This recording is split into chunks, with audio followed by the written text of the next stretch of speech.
പുൽവാമ ഭീകരാക്രമണത്തിൽ ഇന്ത്യയെ പഴിചാരി രംഗത്തെത്തിയിരിക്കുകയാണ് പാകിസ്ഥാൻ. ഇന്ത്യൻ സേനയുടെ സുരക്ഷാ വീഴ്ചയാണ് ചാവേർ ആക്രമണത്തിന് ഇടയാക്കിയതെന്നാണ് പാകിസ്ഥാൻ മേജർ ജനറൽ ആസിഫ് ഗഫൂർ ആരോപിച്ചത്. നിയന്ത്രണ രേഖയിൽ നിന്ന് ഏറെ അകലെയാണ് ആക്രമണം നടന്നത്. ആക്രമണത്തിന് ഉപയോഗിച്ച വാഹനവും സ്ഫോടക വസ്തുക്കളും പ്രാദേശികമായി ഉണ്ടാക്കിയതാണെന്നും ചാവേർ പ്രദേശവാസിയാണെന്നും ഗഫൂർ ചൂണ്ടിക്കാട്ടി. കാശ്മീർ വിഷയത്തിൽ ഇന്ത്യ ആത്മപരിശോധന നടത്തണം. പാകിസ്ഥാൻ യുദ്ധം ആഗ്രഹിക്കുന്നില്ല. എന്നാൽ ഇന്ത്യ ആക്രമണത്തിന് മുതിർന്നാൽ മറുപടി ഞെട്ടിക്കുന്നതായിരിക്കുമെന്ന് പാക് മേജർ ജനറൽ വാർത്താ സമ്മേളനത്തിൽ മുന്നറിയിപ്പ് നൽകി. മതിയായ അന്വേഷണമില്ലാതെയാണ് ആക്രമണത്തിൽ പാകിസ്ഥാനെ പഴിചാരുന്നതെന്ന് ഗഫൂർ കുറ്റപ്പെടുത്തി. രാജ്യാന്തര സമ്മർദ്ദം ശക്തമാകുന്നതിനിടെ ഭീകര സംഘടനയായ ജെയ്ഷെ മുഹമ്മദിനെതിരെ നടപടിയെടുത്തുന്ന അവകാശവാദവുമായി പാകിസ്ഥാൻ രംഗത്തെത്തിയിരുന്നു. പുൽവാമ ഭീകരാക്രമണത്തിന് ഉത്തരവാദികളായ ജെയ്ഷെയുടെ ആസ്ഥാനത്തിന്റെ നിയന്ത്രണമാണ് സർക്കാർ ഏറ്റെടുത്തത്. പാക് പഞ്ചാബിലെ ബഹാവൽപൂരിലാണ് ജെയ്ഷെ മുഹമ്മദിന്റെ നിയന്ത്രണത്തിലുള്ള മതപാഠശാലയും മസ്ജിദ് സ്ഥാപനങ്ങളും സ്ഥിതി ചെയ്യുന്നത്. 600 വിദ്യാർത്ഥികളും 70 അധ്യാപകരും ക്യാമ്പസിൽ ഉണ്ടായിരുന്നതായി പാക് സർക്കാർ അറിയിച്ചു. പാക് പ്രധാനമന്ത്രി ഇമ്രാൻഖാന്റെ അധ്യക്ഷതയിൽ ചേർന്ന സുരക്ഷാ സമിതി യോഗ തീരുമാനമനുസരിച്ചാണ് നടപടി. എന്നാൽ ജെയ്ഷെ മുഹമ്മദ് തലവൻ മസൂദ് അസ്ഹറിനെ കുറിച്ച് പാകിസ്ഥാൻ ഇപ്പോഴും മൗനം പാലിക്കുകയാണ്. അതേസമയം ഭീകരാക്രമണത്തിന് പിന്നാലെ ഇന്ത്യയും ലോകരാജ്യങ്ങളും സമ്മർദ്ദം ശക്തമാക്കിയതോടെ നടപടികൾ സ്വീകരിക്കാൻ നിർബന്ധിതരായിരുന്നു പാക് ഭരണകൂടം.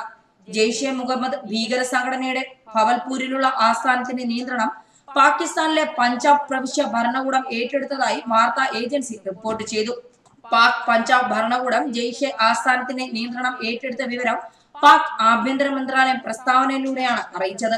70 അധ്യാപകരും 600ഓളം വിദ്യാർത്ഥികളും ഉൾപ്പെട്ട ക്യാമ്പസിന്റെ നിയന്ത്രണമാണ് ഏറ്റെടുത്തിട്ടുള്ളതെന്നും പഞ്ചാബ് പോലീസ് ക്യാമ്പസിന് സംരക്ഷണം നൽകുന്നുണ്ടെന്നും പ്രസ്താവനയിൽ പറയുന്നു.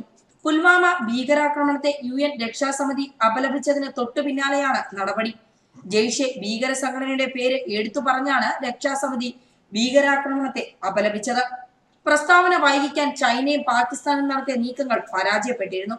പാക് മണ്ണിലുള്ള ഭീകര സംഘടനകൾക്ക് ധനസഹായം അടക്കമുള്ളവ ലഭിച്ചത് തിരിച്ചറിയുന്നതിൽ പാകിസ്ഥാൻ പരാജയപ്പെട്ടുവെന്ന് ഫിനാൻഷ്യൽ ആക്ഷൻ ഫോഴ്സ് ചൂണ്ടിക്കാട്ടിയിരുന്നു. ഭീകരവാദം ചെറുക്കുന്നതിനെതിരെ നടപടികൾ സ്വീകരിക്കുന്നതിൽ പരാജയപ്പെട്ട പാകിസ്ഥാനെ ഗ്രേ ലിസ്റ്റിൽ നിന്ന് ഒഴിവാക്കിയില്ലെന്നും അന്താരാഷ്ട്ര സംഘടന വ്യക്തമാക്കിയിരുന്നു. പാക് പഞ്ചാബിലെ ബഹാവൽപൂരിലാണ് ജെയ്ഷെ മുഹമ്മദിന്റെ ആസ്ഥാനം.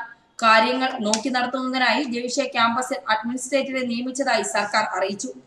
ക്യാമ്പസിനുള്ളിൽ 600 വിദ്യാർത്ഥികളും 70 അധ്യാപകരുമാണുള്ളത്. ഇവരുടെ സുരക്ഷ പഞ്ചാബ് പോലീസ് ഏറ്റെടുത്തു.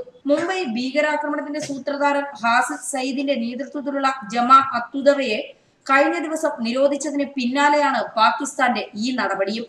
ഭീകര പ്രവർത്തനങ്ങൾക്കുള്ള സാമ്പത്തിക സഹായം തടയാൻ രൂപീകരിച്ച രാജ്യങ്ങളുടെ കൂട്ടായ്മയായ FATF പാകിസ്ഥാനെ ഒക്ടോബർ വരെ നിരീക്ഷണ പട്ടികയിൽ ഗ്രേ ലിസ്റ്റിൽ ഉൾപ്പെടുത്താൻ തീരുമാനിച്ചിരുന്നു. ഇതോടെ രാജ്യാന്തര ഏജൻസികളിൽ നിന്ന് പാകിസ്ഥാന് വായ്പ ലഭിക്കാത്ത സാഹചര്യമുണ്ടാകും. ഇതോടെ ഭീകരർക്ക് പിന്തുണയും സാമ്പത്തിക സഹായവും നൽകുന്ന നടപടികൾ പാകിസ്ഥാന് പൂർണ്ണമായും അവസാനിപ്പിക്കേണ്ടി വരുമെന്നാണ് വിലയിരുത്തൽ. ന്യൂസ് ഡെസ്ക് മലയാളി വാർത്ത.